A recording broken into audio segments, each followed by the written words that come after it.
Hi, welcome. I'm Tiffany Atala. I'm a licensed mental health professional with Shift Wellness, the partner with the AAIA. Here today to introduce a little bit more about the benefits that AAIA is providing for you and your families. First responders, we prefer to see culturally competent clinicians. I can speak to that as my husband is a first responder, and family and all those I seem to treat are as well.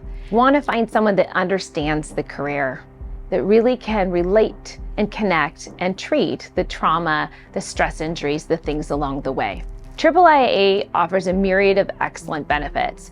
Everything from crisis response, if something comes up and there's a critical incident, we provide those services, to ongoing care with the mental health EAP, which is 10 sessions per incident per year. So that could be that you're having a work-related incident. You go, get some care, and get back on your feet. Or it could be that there's something relational in your life going on.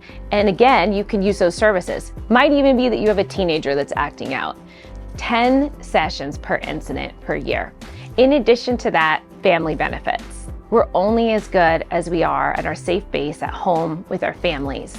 The family benefits are amazing. Again, we have the support services. And if you were to have someone that was struggling, substance use issues, maybe mental health issues, needing a higher level of care, the AAIA is right there in support for you as well. They will make sure that they get excellent vetted programs to help you get yourself there, as well as in support of providing care with the copay, and they'll guide you through the process. So what if you tried counseling before? You didn't like it, felt like a bad fit? Well, we're going to encourage you to just find the right person. We all have different best friends. We connect with different people. So sometimes one size doesn't fit all.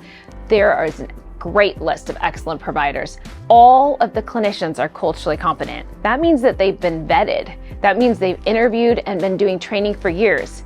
Many of them are also, or were also, in public safety in the past. With that, I'm happy to introduce you to Dr. Stephen Odom. He's the Chief Clinical Officer and founder of Shift Wellness. We are in partnership with the AAIA. We've been asked today to talk a little bit about substance use and misuse, which is a very dicey subject to talk about with first responders. I think one of the things that we need to remember before we get started is in the general population, the rates of addiction are anywhere between 10 and 12%. But what we know about first responders is that it's double that rate. So we need to understand a little bit about why. I think one of the most important things for us to get a grasp on is the idea that it's not an all or nothing proposition. You know, we know what your culture says. Your culture says that it's perfectly fine to have a few beers or a few drinks after a tough shift. No one's telling you not to do that. What we're talking about is the fact that gradually over time there's a bit of a creep. And the reason there's a creep in our drinking and our misuse has a lot to do with the fact that your presence around the clock becomes a burden that you bear. And when the shift is over, it's a lot easier to have a drink than it is to figure out another way to throttle down. And so once or twice it seems okay, but the next thing you know, a year or two has gone by. And it's really not about quantity, it's really not about frequency, it's about consequences. And so when you can't predict each and every time what's going to happen after you have a drink, that's a big warning sign. I think the other thing to remember is just a really simple acronym. It's called the CAGE questionnaire. And the CAGE questionnaire basically says, have you ever tried to cut down? You know, a lot of us have quit, but has anybody ever been able to stay quit? The second is, have you ever been annoyed or angry when someone brings up your drinking? You kind of find yourself feeling kind of defensive.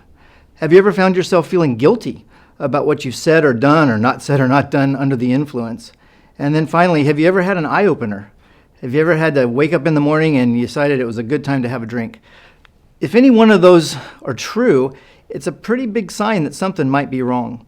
I think the other thing we need to remember is that it's usually not us who know the problem exists, it's usually the people around us. So oftentimes that's where we hear about this kind of stuff. The next question becomes, if I thought there was a problem, who would I talk to? You know, it's really difficult to talk to your supervisor about something like this. It's probably not the right move. Instead, that's what peer support is for. You know, law enforcement and fire have amazing peer support teams. They've been trained by people like me to know how to talk with you and answer questions and maybe point you in the right direction.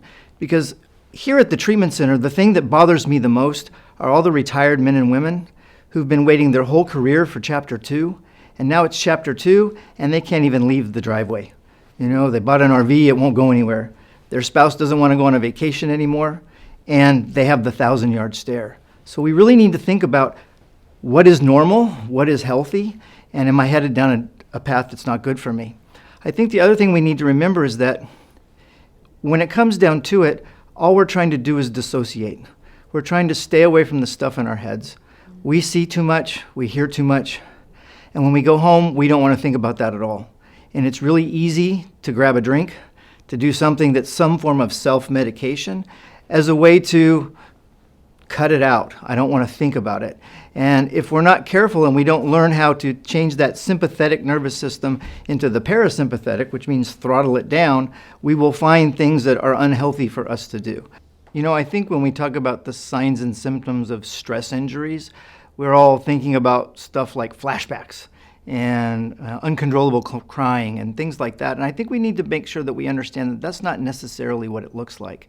Let me tell you a little bit of a story. So when you came on as a rookie and you remember the first time the tones went off and it was a big one, or the radio went off and it was something pretty gnarly, you felt that feeling all through your body. In fact, you probably felt your heartbeat up in your ears. And you went out and you did the thing and it was great. Okay? And then you noticed a year later that the same call came over or the same tones went off and you didn't feel anything. Your heart rate didn't change, your blood pressure didn't go up, and you thought, hey, this stuff doesn't bother me anymore. And that may be true because what happens is the brain has a way of desensitizing us. And once it desensitizes us, we feel a little immune to stuff. But what's actually true is all those fight or flight hormones are still kicking into gear every single time fight or flight happens. What happens over the course of time is that adrenaline, noradrenaline, cortisol, all kicking through your system, and they're creating changes in the brain. And what happens over the course of 8 or 9 years is these little tiny structures in your brain called the amygdala, which are the size of almonds, have now swollen up to be the size of walnuts. And so what that means is that presence around the clock, that officer awareness, that situational presence has now become a hypervigilance.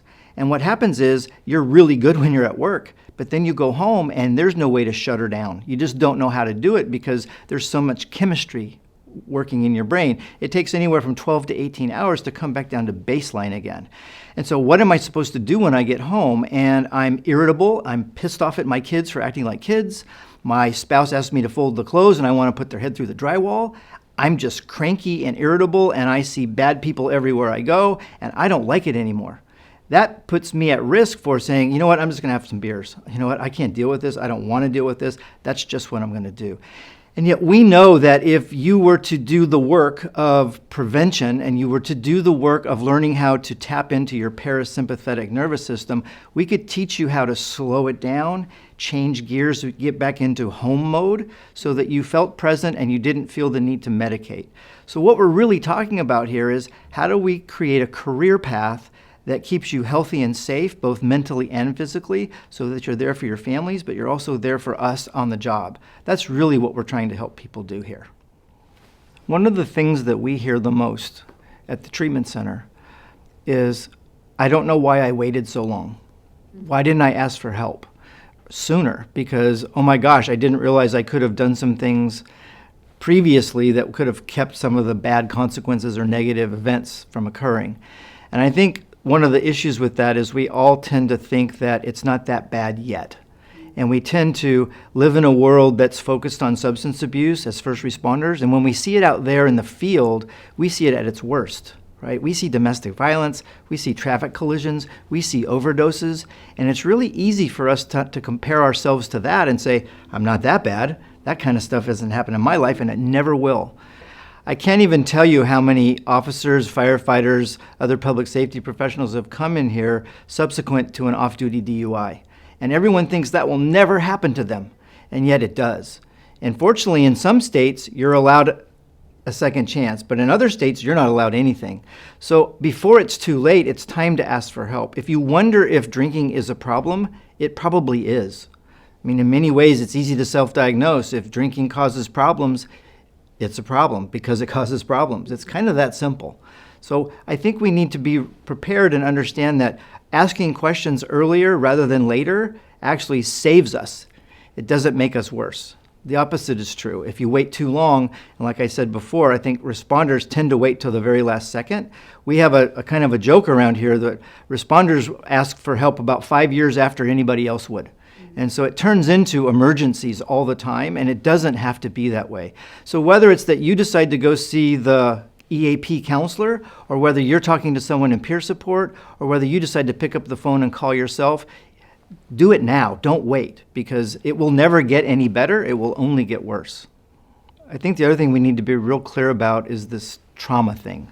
You know, officers, firefighters, public safety professionals have seen a lot of stuff, and we all get used to it. It becomes something that we're desensitized to. So I think when someone says, well, that stuff doesn't bother me, therefore I can't have trauma, that's not necessarily the most accurate way to take a look at this. I think when we think about trauma, it really falls into two major categories. The first category is what we call moral injury. And moral injury is when you see the things that people do to other people, and that stuff should never be allowed. It creates anger, even rage sometimes, and it breaks your heart. Okay, it doesn't take many of those episodes for it to get to you. The second is really about decisions. You all make decisions all the time, and sometimes you make really good decisions that end up with someone not making it as a result. Doesn't mean you didn't do the right thing, it just means that sometimes we have to prioritize, we have to make decisions that someone won't survive. And those things tend to bother us as well. And so over the course of a career, it doesn't mean that I've seen all these horrible things and that's what bothers me. It's the fact that I'm human. And when I see what humans do to other humans, and then I do my very best never to relate it to my own personal life, but we all know that's what happens, because you see a kid who looks like your kid, or you see a family member who looks like your family member, and you do your best to do the job. But over the course of time, it begins to fill the bucket, whatever that bucket is for you. Sometimes we say we throw it off into a pile, sometimes we lock it in our head, but eventually it has to come out. And it either comes out in ways that are maladaptive. You figure out ways to medicate because it's just not anything that you want to have in your consciousness. And you don't really know how to wash it away, bleed it off-gas it, all those kinds of things, which are actually tips and techniques you can learn in counseling and you can learn through some peer support activities, but no one ever told you it was okay. Because the other piece is, every one of you is thinking this, every one of you is feeling this, but everyone thinks they're alone. Everyone feels like, if I'm the guy that thinks like this and feels like this, maybe I'm not supposed to be a cop. Maybe I'm not supposed to be a firefighter after all. And the truth is, everyone's thinking it. Everyone's feeling it, so we need to start working on it early in the process and understand that basically whenever anything intense happens, you have about 30 days to work it through. If you work it through, it's an acute stress incident that then goes away. If you don't work on it and it's been 3 or 4 months from now, that's when the signs and symptoms of post-traumatic stress disorder start to show up. So the sooner we ask for help, the sooner we begin to process things, the better the result. Therefore, we can continue to enjoy the beers. We can continue to enjoy a cigar and a glass of whiskey. It's all okay because I'm also doing the work along the way. I'm not postponing and waiting towards the end of my career when I can't make it go away any longer, and then I have to deal with the consequences of that. All right, so hopefully that video was not only informative, but clear on how we recognize the signs that someone's having a substance misuse issue or difficulty processing stress or trauma. Whether you are in EMS public safety or you're just a civilian that works extremely hard with the city and deals with people that are difficult on the regular, I think there were things that relate to all of us and we can connect with. Moving on, I want to mention that AAIA also offers Wellness Wednesdays. You can log in or watch the recorded episodes. They're everything from mental health to physical health and wellness. So 1 month might be on sleep, and the next month might be on dealing with difficult people in the workplace. We want to encourage you to check those out. Finally, I just want to bring up some key points of the reasons for seeing mental health professionals, the reasons for proactivity and taking care of yourself. So many people have no problem scheduling their haircut or their next appointment, even to go to the dentist, something so unfun. Yet when it comes to mental health, there's just this stigma. It's like we're embarrassed or concerned to reach out. And over the years, I found that mental health is a lot more like an oil change. If you don't get your car serviced, if you don't get your oil changed, it will burn up over time. I'm going to encourage everyone, be proactive, take care of your family, take care of your mental health. When you're doing well, with your mental health, you'll be more productive at work. You'll have more positive relationships. You'll find that social isolation isn't a thing. You feel connected.